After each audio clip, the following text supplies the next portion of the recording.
Our presenter this morning is Bob Fisher, husband, father, physician, specializing in palliative and integrative medicine, currently dipping his toes in the study of integrative psychiatry. He currently serves at Carolina East Cancer Center, Craven County Hospice, and Hospice of Pamlico.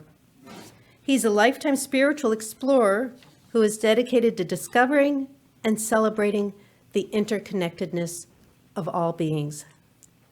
Dr. Fisher will draw on his experiences, both personal and professional, to explore a variety of topics around whole person health, the illness experience, and our shared impermanence through a spiritual lens.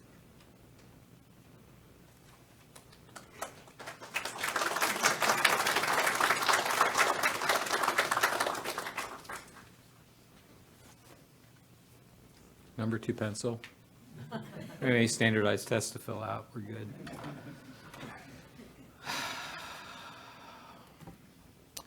So, good morning. My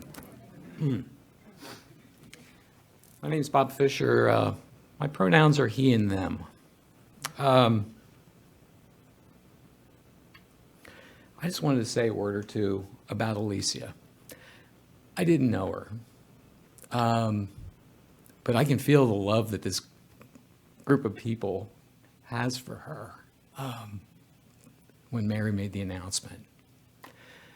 And underlying all these remarks today is going to be a thread of love.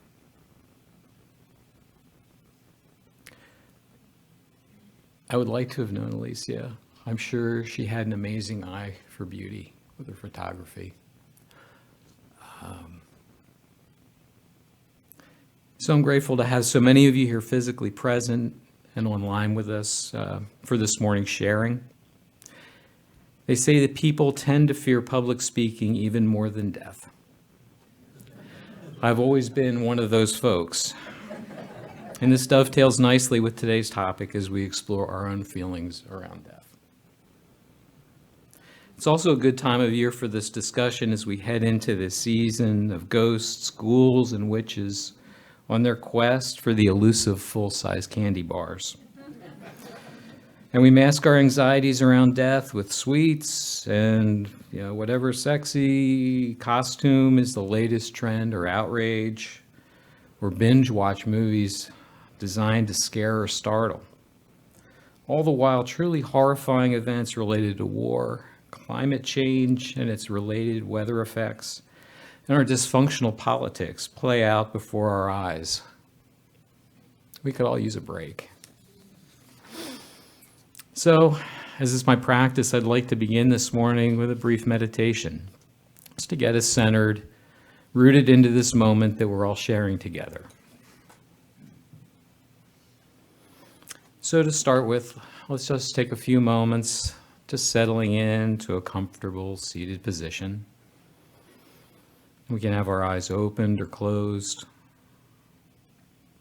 Just noticing as we scan our bodies any areas where we feel discomfort or pain,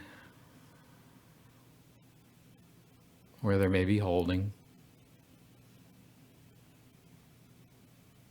Just inviting those areas to feel warm, to become fully relaxed.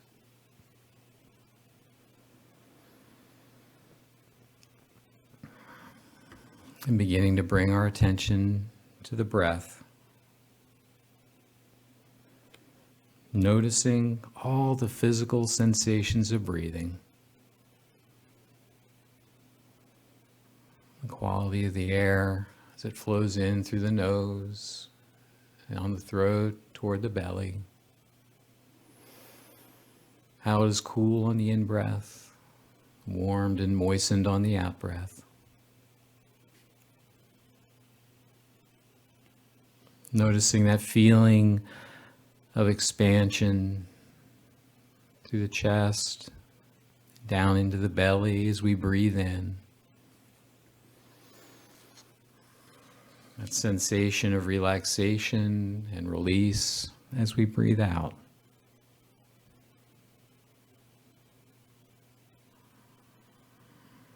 And reflecting on the fact that our lives are lived in that space between the very first time we breathe in, filling our tiny lungs with air, and that very last breath as our lungs empty at the time of our dying, with countless breaths in between, marking all the passing moments of our lives. And as you breathe, perhaps allowing yourself to pause at the end of each exhalation for a few moments, inviting the body to become still. Noticing all the sensations that are alive in you at that still point of breath.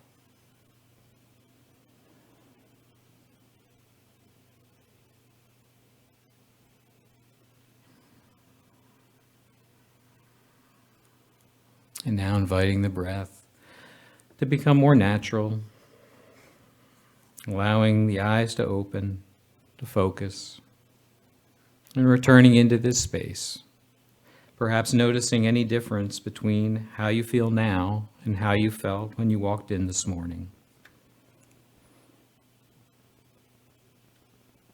So welcome back. So, I'd like to touch on a few topics this morning that are near and dear to my heart. I've been blessed to practice medicine in this community since arriving here with my wife Kathy and our 3 oldest children in 1998 from Tucson, Arizona, where we trained. There's a little backstory there. So we drove here, but Kathy's not with us this morning. She's home, and this story is going to kind of come full circle. Our middle child, Ben, was born 6 months before we came out here.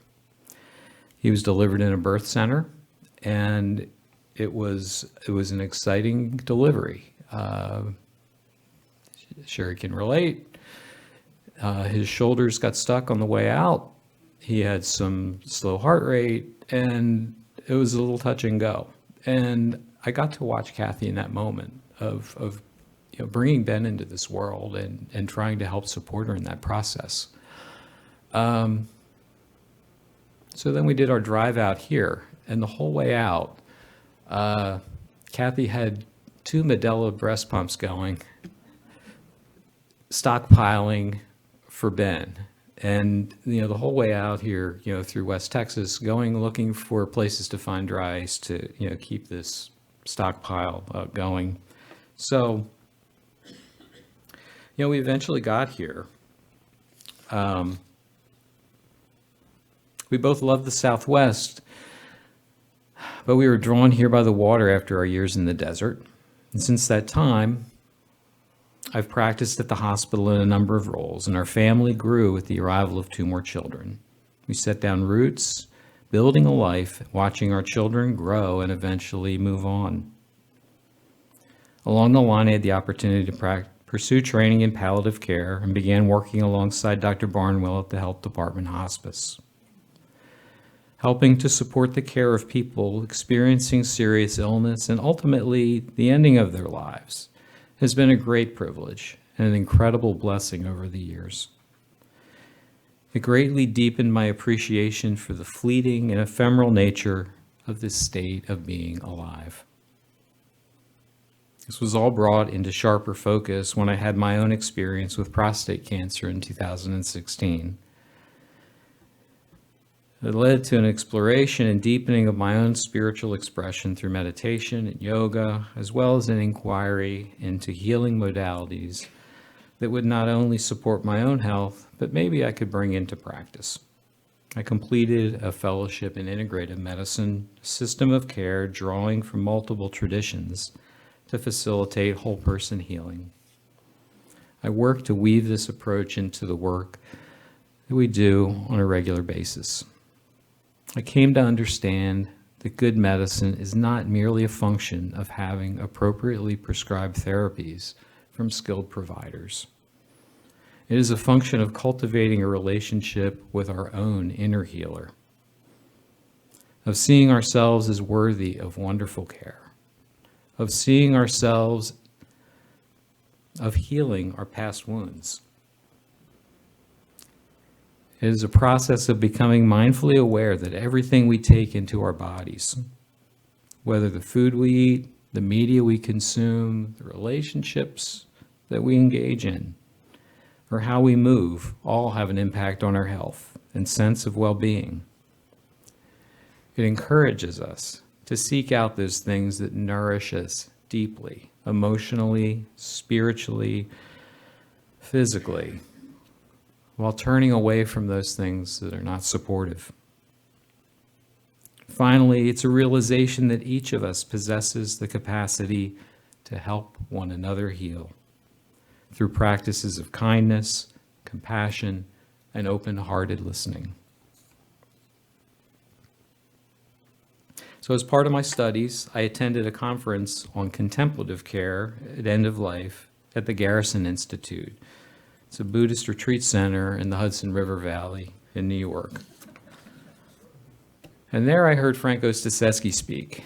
For those unfamiliar, Frank had worked for many years supporting folks who were dying, co-founding the Zen Hospice project in San Francisco during the AIDS epidemic, and serving as an educator and thought leader in the field. His talk was based on his book, The 5 Invitations, What Death Can Teach Us About Fully Living. I highly recommend the audio version, by the way. It's like sitting down with your grandfather and just wisdom downloading. Molly used this book as a theme for last year's meditation course. For those who were part of that course, kudos. I've probably listened to this book 9 times and always come away with something new. They are 5 practices that can help guide our steps in appreciating life's preciousness as well as its precariousness, while navigating challenges grounded in an awareness of our own mortality. Frank arrived at these approaches through his many years of working with patients and families, and they resonated deeply with me when I heard him speak. I'll go through each of them with you now. Don't wait. Embrace the reality that our lives are fleeting. Treasure each and every moment. Make the most of it. Not putting off for tomorrow what can be done for today.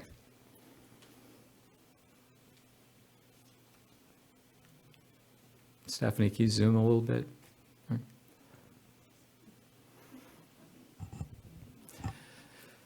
So Kathy, I know you're not here with me today. I just wanted to say how much I love you. I'm so grateful for our 36 years together, for our children, for the sacrifices that you make every day, for making our home possible, our life possible here. I love you so much, and I look forward to seeing you when I get home. Thank you. So don't wait. Check. Number 2, welcome everything and push away nothing. Allow all experiences, feelings, thoughts to come and go without resistance. We don't know what they hold, and sometimes our most painful experiences can bear incredible growth lessons for us. Number 3, bring your whole self to the experience. Whatever you're doing, whoever you're with, it's all about how we show up. The more we show up, the more we get back.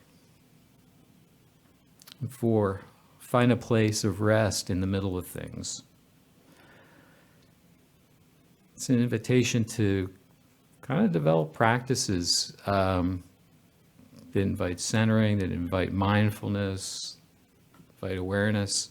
I've gotten into this habit of collecting feathers, and I'll just notice feathers on the ground. I pick them up, and it's just all these little ways of connecting more with our world, with our environment.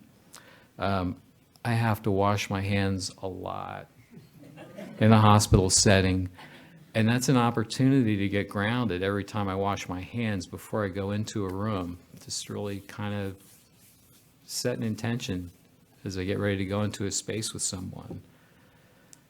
And coming out, washing again, any energy I pick up, just to get centered once again. So number 5, cultivate I don't know mind. None of us have all the answers. And the more we approach life with curiosity and openness and embrace uncertainty, again, the more we get out of it. Frank Zappa is attributed as saying that a mind is like a parachute. It doesn't work if it's not open.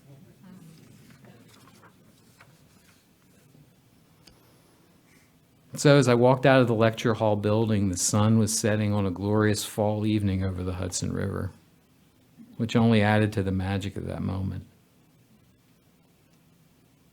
These practices can serve as powerful reminders at all stages of our lives to be mindful, to be more deeply connected and aware of the preciousness of the time that we have in our bodies. So, while I was at the retreat center, I was also exposed to another practice, the evening gatha, which is a Buddhist chant recited as a reminder of the impermanence of our lives. It is generally written in calligraphy on a wooden block hanging outside the meditation hall called a han. And the han is struck repeatedly to gather the monks for meditation. Over time, the han becomes worn, the letters fade. It's a reminder of the impermanence of all things.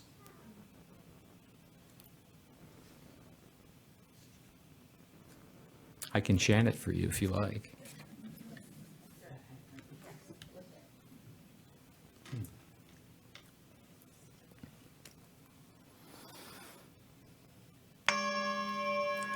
Let me respectfully remind you, life and death are of supreme importance. Time swiftly passes by and opportunity is lost. On this night, the days of our life are decreased by 1. Each of us should strive to awaken, take heed. Do not squander your life.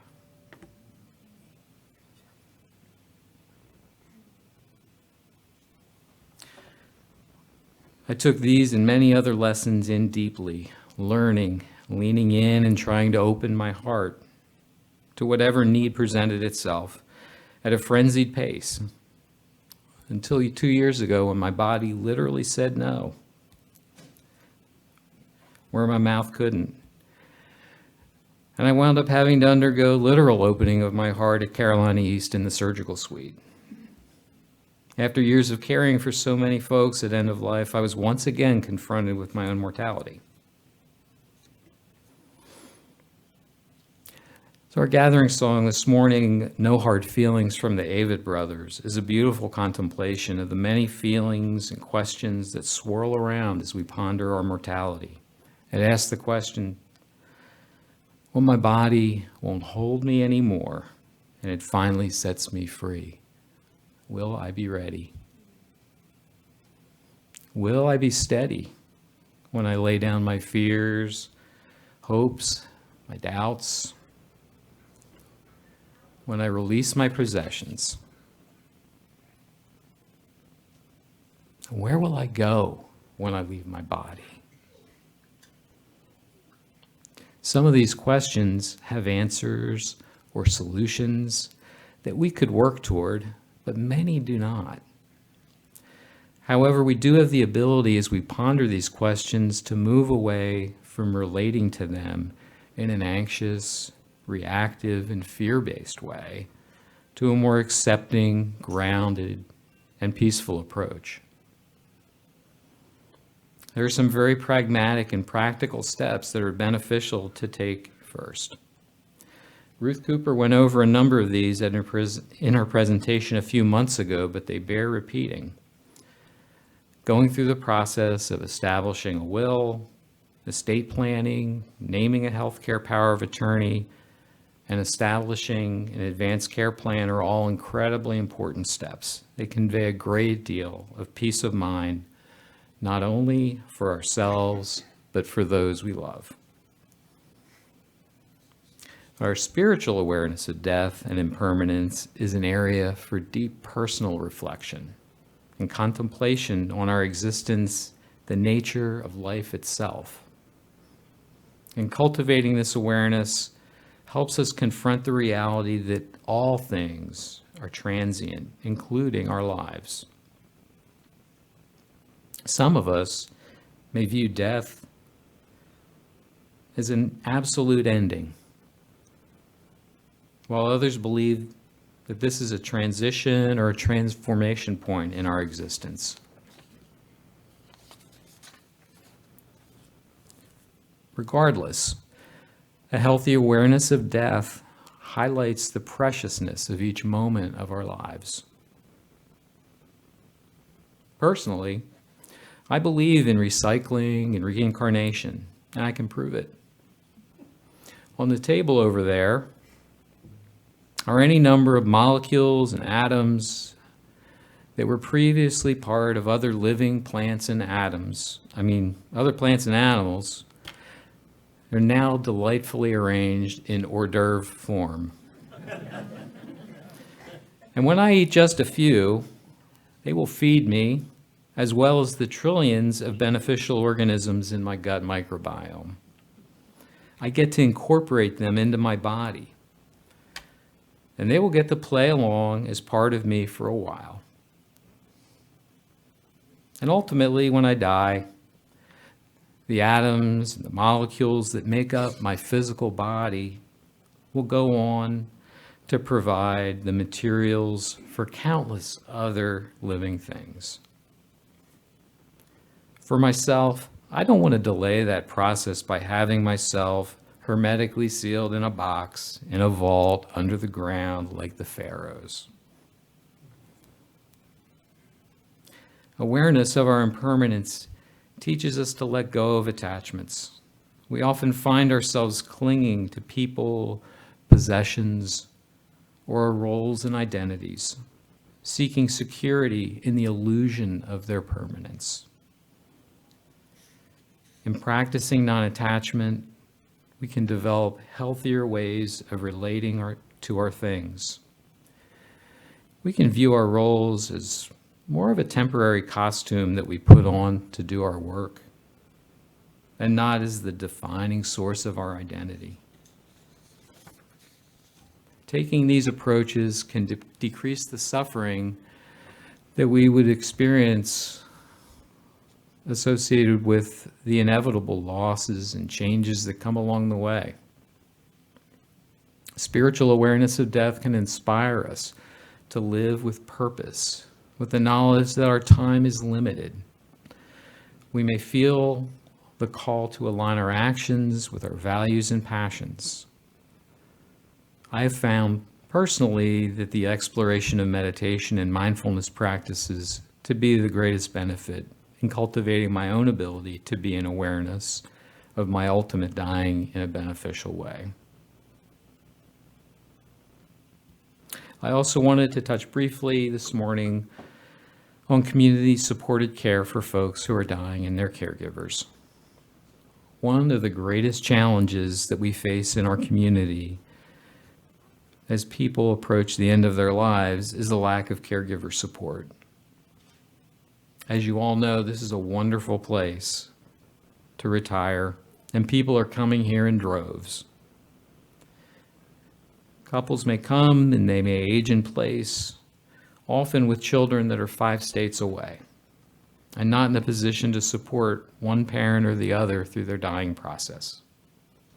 Home hospice can be an incredibly beneficial medical support in this situation, but it's not a 24-hour wraparound solution to cover for this caregiver need. This responsibility falls on family members or friends, or as often happens, people may die in a hospital or nursing facility.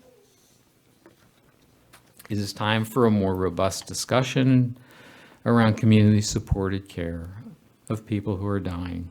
At its core, community-supported care involves a network of caregivers, family, and friends in coordination with the healthcare system, working together to ensure that the person going through the end of life is supported in a compassionate and respectful way according to their wishes.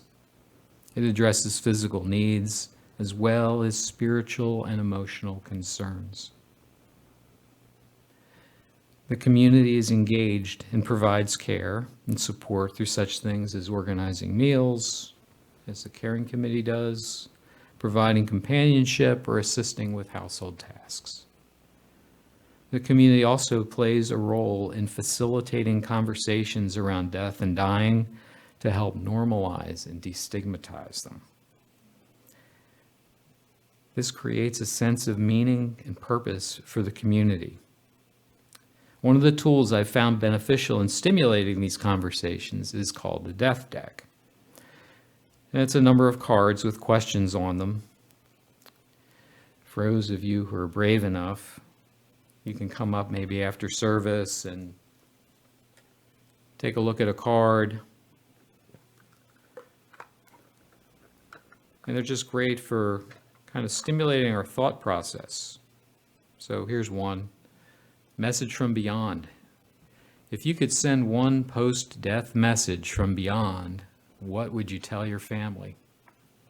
So they're all different questions, and I'll leave them there. I just ask that you put them back in after you've taken a look.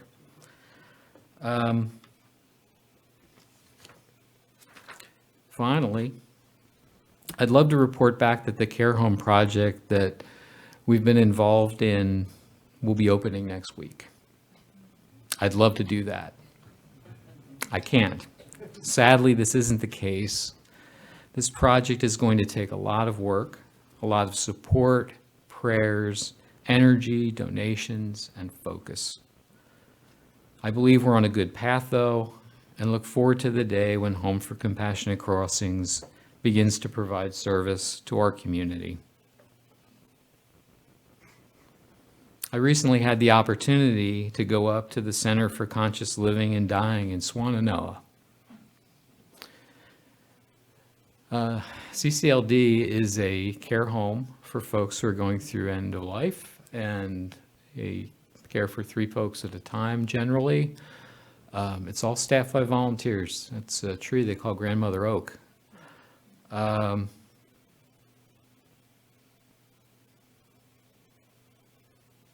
They have 300 volunteers.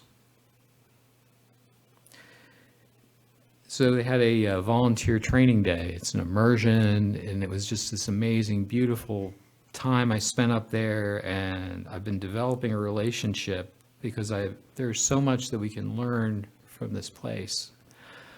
And 2 weeks after I was there, Helene came through and tore their town up. And fortunately, the sanctuary itself wasn't damaged. They lost power, but they're getting by with a generator and a water pump. And they're not caring for folks at the moment. They're caring for the community. So this is their website. There's a donate button, and if any people are so called, they do really good work, not just for the dying. It's the Center for Conscious Living and Dying. And right now, part of living, the conscious living part, is recovery, rebuilding. They've drawn a lot of arts to support the mission there. So, I'd encourage openness along that line in a good way. So, That was long. Thank you. I want to thank all of you beautiful, radiant beings for your kind attention this morning. I'm happy to continue this conversation in, whatever manner the, community would find beneficial. In Lechech Alkin, which is Mayan, you are the other me.